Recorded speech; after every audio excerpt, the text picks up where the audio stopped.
पिछड़ी जाति के समाज के लोगों को तुमने चूहा कहा है, तो कंगना रनावत तुमने उन्हें अब्यूज़ किया है। पिछड़ी जाति के लोगों को बुरा बोलने के लिए कंगना रनावत तेरा मुंह काला।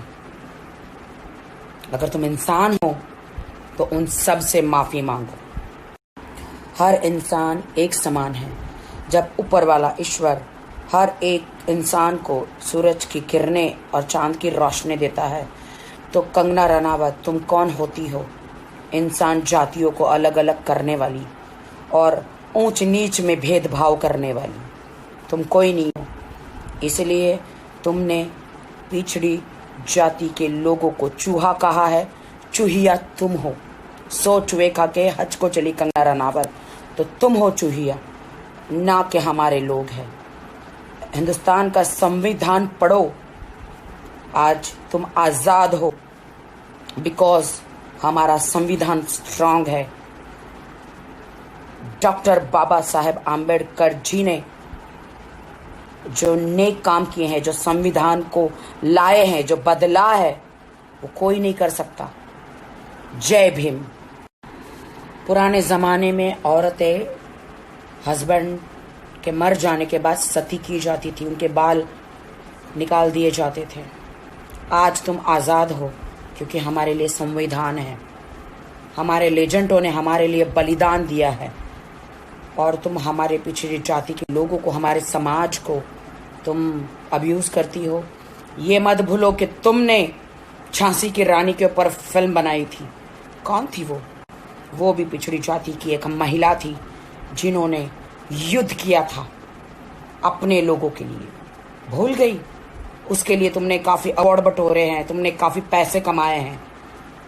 तो अब्यूज़ करना बंद करो, माफ़ी मांगो हमारे लोगों से, हिंदुस्तान से माफ़ी मांगो। तुम्हें मौका देते हैं, माफ़ी मांगो। तुम्हें सिर्फ अधिकार है नेपोटिज्म और सुशांत के न्याय के बारे में आप बात करो। हिंदुस्तान के संविधान के बारे में, हिंदुस्तान के लोगों के बारे में, हिंदुस्तान के लेजेंडों के बारे में जब तुम्हें पता नहीं है तो उसके बारे में बात मत करो तुम, ठीक है? तुम आरक्षण को ख़त्म करना चाहती हो, तुम संविधान को बदलना चाहती हो। तुम जैसे लोगों का मुंह काला हो और हम जैसे लोग ये नहीं होने देंगे। हम देश के साथ हैं। कंगना सावित्रीबाई फुले जी को आप जानती हो कि नहीं, मुझे नहीं पता, बट इस देश में सबसे पहले जो महिलाओं के लिए स्कूल है उन्होंने खोला था।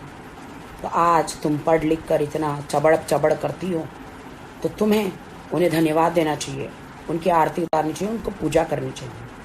क्योंकि पिछले ज़माने जो पहले हुआ करता था कि औरत विधवा हो जाती तो उन्हें कोने में बिठा दिया जाता था, उनका खाना पीना अलग हुआ करता था, उनके बाल मुंडवा दिए जाते थे, उनको सती कर दिया जाता था। औरतों के लिए कोई भी सुविधाएं नहीं थी।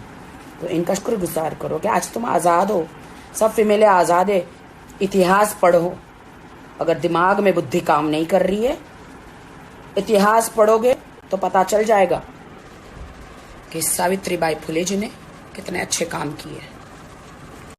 कंगना रनावत, संविधान पढ़ो। संविधान नहीं होता तो तुम्हें जौहर करना पड़ता, और अनफॉर्चुनेट अगर तुम विधवा हो जाती तो तुम्हें सती हो जाना पड़ता, एक कोने में बैठे रहना पड़ता, संसार से अलग कर दिया जाता और तुम दूसरी शादी भी नहीं कर सकती थी। इसीलिए संविधान पढ़ो, सोचे समझे बगैर मत बोलो। संविधान ना होता तो आपको सती कहलाना पड़ता। संविधान ना होता तो आप ये पढ़ लिख कर स्कूल भी नहीं जा पाती, कुछ नहीं कर पाती। यहाँ तक जो बॉलीवुड में आके जो तुम स्टार बनी हो, हम बने हैं स्टार, जितने भी स्टार बने हैं लोग, संविधान नहीं होता तो इतने कामयाब भी हम नहीं होते, और महिलाएं खास करके इतनी आगे नहीं बढ़ पाती। बहुत सारे लोगों की माँओं ने बर्तन मांजकर, सड़कों पर झाड़ू लगाकर अपने बच्चों की परवरिश करी है। तो उन लोगों को तुम अब्यूज़ मत करो। ईश्वर न करे कि तुम्हारी माँ ने ऐसा कुछ तुम्हारे लिए किया हो लोगों के बर्तन मांजकर, सड़कों पर झाड़ू लगाकर, लोगों के टॉयलेट धोकर तुम्हें पढ़ाया हो। अगर तुम्हें अच्छी परवरिश मिली है तो वो संविधान को धन्यवाद कहो, ईश्वर को धन्यवाद कहो। तो दूसरों को, पिछड़ी जाति के समाज को तुम अब्यूज मत करो। झांसी की रानी में जो असली किरदार जो निभाया था उजलकारी बाई, वो एक बहुजन समाज की बेटी थी जो अपने लोगों के लिए लड़ी थी। तो क्या ये आप भूल गई?